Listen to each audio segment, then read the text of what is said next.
Claudia ran frantically through the dense forest, her breath shallow and her heart pounding after witnessing a horrifying sight. Her mother quietly stepped into the swamp and never came back. When she returned to their old, secluded house in the woods, her mind was still in turmoil, unable to grasp what had just happened. Everything felt sudden, painful, and overwhelmingly surreal.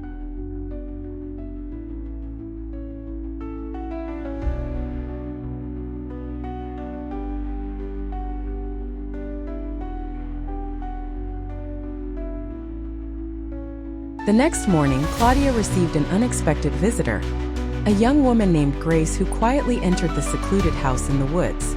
Claudia, startled and cautious, was filled with unease, especially concerned that the girl might harm the dog she held so dear. But Grace brought no threat. She had come only to check on Claudia, having witnessed what had happened at the swamp the night before.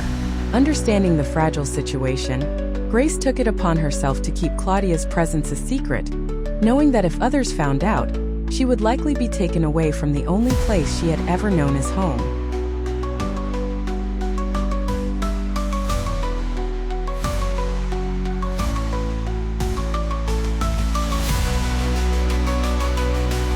After Grace left, Claudia struggled to confront the grief of losing her mother.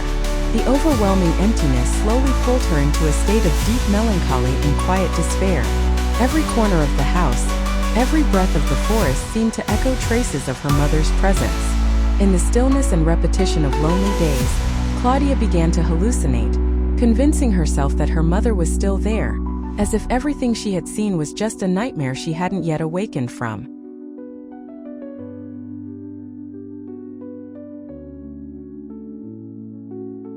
In a moment of overwhelming panic, Claudia fled from the house and ran straight toward the swamp, the very place where her memories of her mother had ended, and where she believed everything else could end too. Her mind was in turmoil, her gaze vacant as she stepped closer to the edge between life and oblivion. Grace arrived just in time. She rushed in, stopping Claudia before it was too late. Claudia, still trapped in her confusion, stared blankly ahead, as if searching for her mother's presence in the void. Without judgment or hesitation, Grace embraced her tightly, gently offering comfort to a soul on the verge of breaking. Then, with quiet strength, she led Claudia back home, guiding her like someone returning a lost heart to where it truly belonged. Back at the house, Claudia remained trapped in her negative thoughts, too drained to care for herself. Grace gently stepped in, helping her bathe, a quiet act of care meant to bring her back to the present. In the stillness of the bathroom, Grace tried to lighten the mood by playfully creating soap bubbles, using humor to break through the heaviness that surrounded them. Claudia, slowly responding to the warmth, felt drawn to that sense of closeness. Wanting to share in the moment, she invited Grace into the tub with her. Surrounded by warm water and soft light, the two began to open up about their lives. Grace spoke candidly about Claudia's mother, noting that she seemed deeply troubled, but quickly apologized for the remark. She then turned to her own story, revealing that her mother was far from ideal, burdened with personal issues and living with a selfish, difficult man. It was because of this that Grace constantly sought escape from home, yearning for a space where she could simply breathe. The following morning, a renewed sense of warmth filled the little house as the two shared a sweet, simple breakfast that Grace had brought along. A colorful assortment of candies, pastries, and a bottle of strawberry milk turned the moment into something quietly magical. Claudia was completely enchanted by the strawberry milk, a flavor so sweet and unfamiliar. It felt like discovering a small piece of the world for the first time. After the meal, Grace brought out a box filled with bracelet-making supplies. As they sorted through the pieces, she gently steered the conversation toward self-reflection, asking Claudia what she liked about herself. But Claudia had no answer, just silence and uncertainty. Sensing this, Grace began crafting two bracelets, one with the word smart, and the other with the word pretty. It was a quiet but powerful gesture, a way of telling Claudia she was worthy of love and admiration, even if she hadn't yet learned how to see it in herself.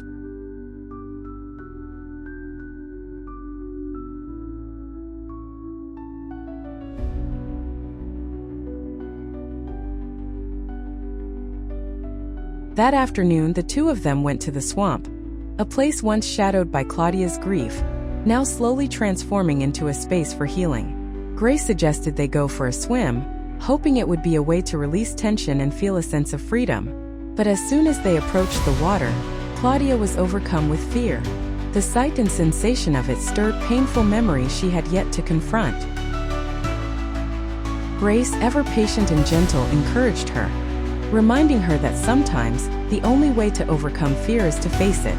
Though hesitant, Claudia stepped into the water. The coldness and weight of it triggered a panic attack, leaving her shaking and overwhelmed. Grace stayed by her side, offering calm and steady reassurance.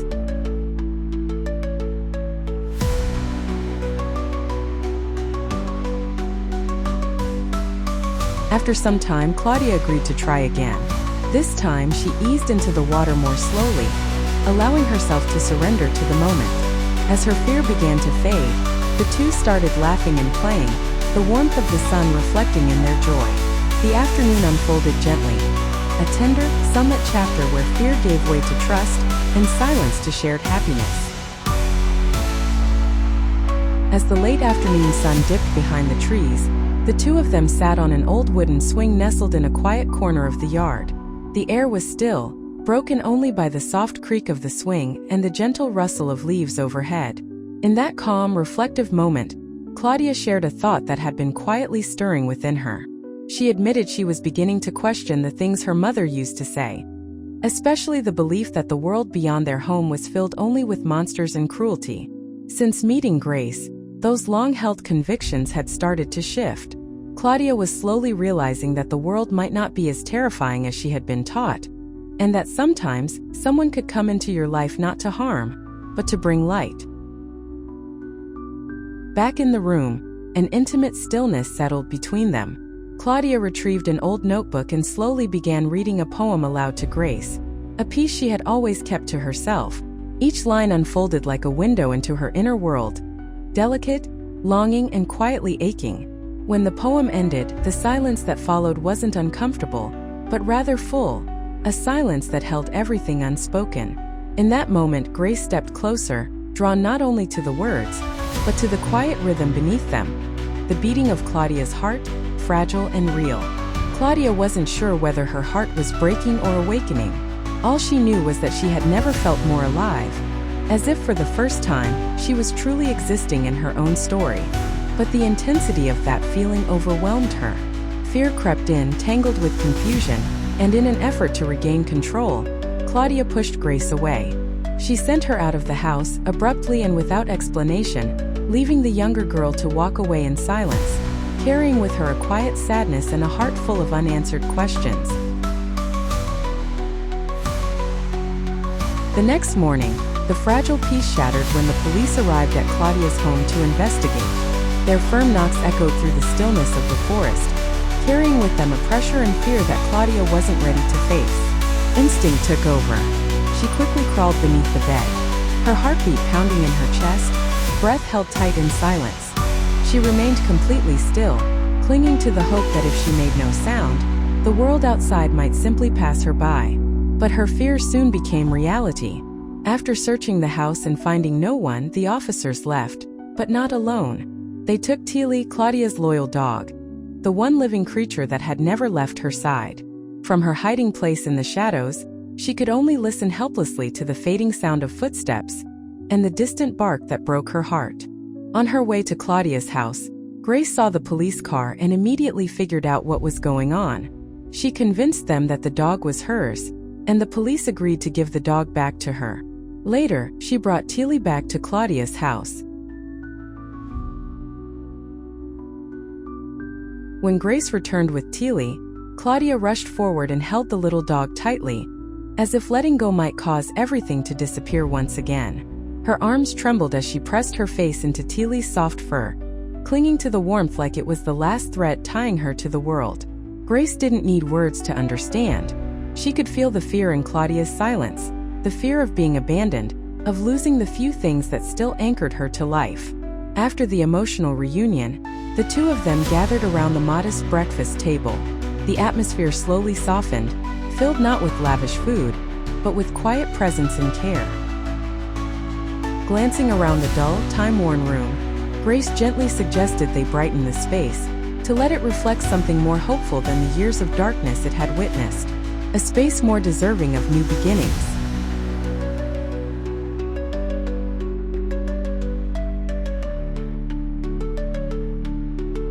They used ripe fruits to dye fabric.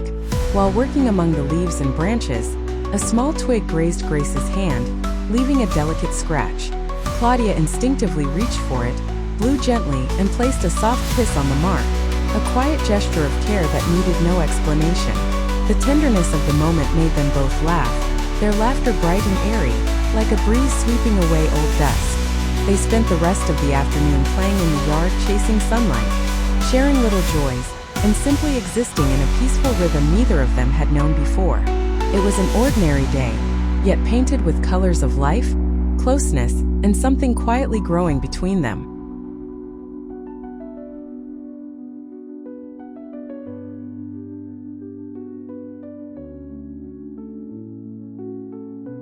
As the afternoon light faded gently across the backyard, the two of them shifted to a playful little game, guessing the flavor of different lip balms.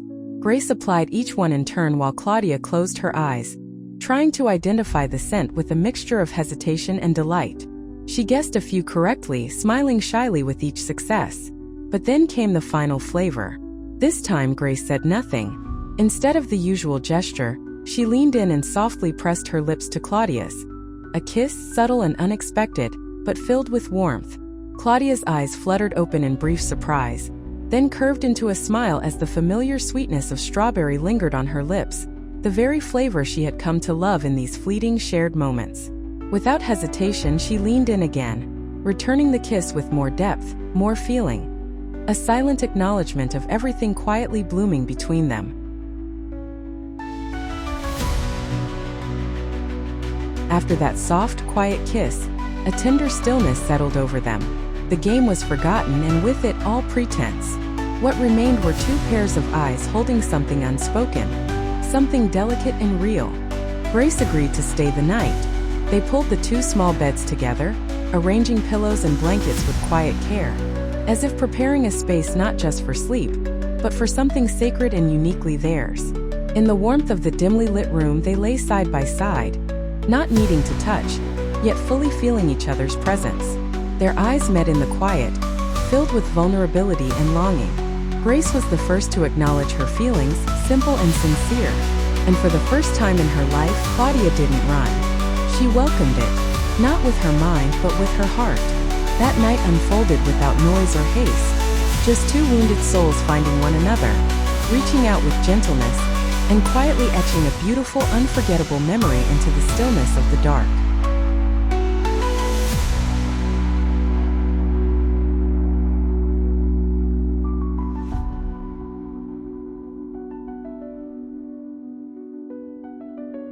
The next morning, Claudia woke to a feeling that was unfamiliar, yet comforting. Soft sunlight streamed through the windows, falling gently across the freshly dyed sheets from the day before. But the space beside her was empty. Grace was gone. A flicker of panic rose within her, until she noticed a folded piece of paper resting neatly on the pillow. Written in Grace's gentle handwriting were a few reassuring lines. She had only stepped out to buy strawberry milk, and in Claudia's notebook, she had left a few more tender words to carry her through the morning. But elsewhere, trouble had begun to stir. The police returned to Grace's house, suspicious about her story regarding the dog. This time they questioned her mother. Cold and unyielding, the woman denied any connection. Faced with no choice, Grace told them the truth about Claudia and where she was hiding.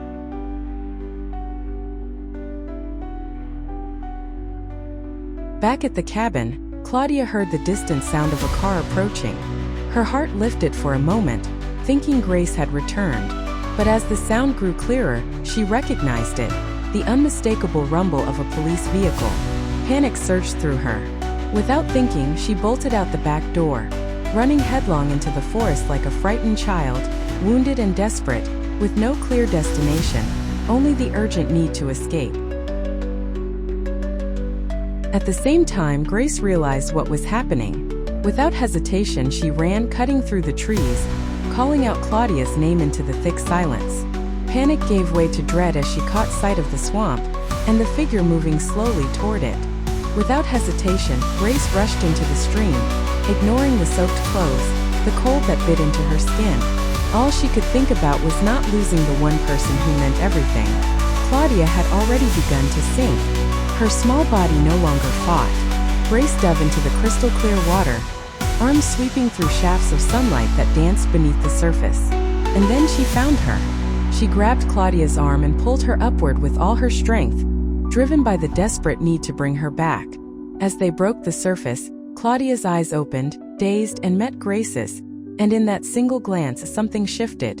Grace gently guided her to the shore, where sunlight filtered through the trees and the stream sparkled like glass.